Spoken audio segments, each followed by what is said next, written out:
আমি প্রবাসী। এই যে আমার ঈদ, ঠিক আছে? আমি এই দেশের মালাইগোর সাথে কাজ করি। সবাই ছুটিতে যার যার বাসায় ঈদ করতেছে, ঠিক আছে?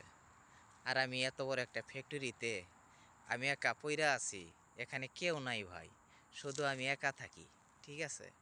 আমার যে কি আনন্দ ঈদের ভাই, এটা বুঝাইতে পারতাছি না, ঠিক আছে?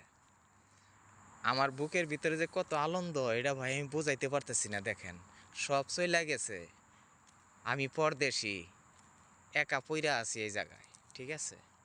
এই জায়গায় একটা কুত্তাও নাই ভাই। তাহলে কেমন আনন্দ আমার বুকের ভিতরে, সে তো আপনারা বুঝতে পারতেছেন, তাই না? আর কেউ বুঝুক আর না বুঝুক, আমার প্রবাসী ভাইরা বুঝতে পারতেছে যে আমি কত আনন্দয় আছি, ঠিক আছে? আজকে আমার এখানে ঈদের দিন, ঠিক আছে? দেখেন কেমন ঈদ আমার এই জায়গায় হইতাছে ভাই। দেখেন, দেখেন কেমন ঈদ, ঈদের আনন্দ দেখেন কিভাবে ছিলছিল করতেছে। আজকে আমার এখানে ঈদের দিন, ঠিক আছে?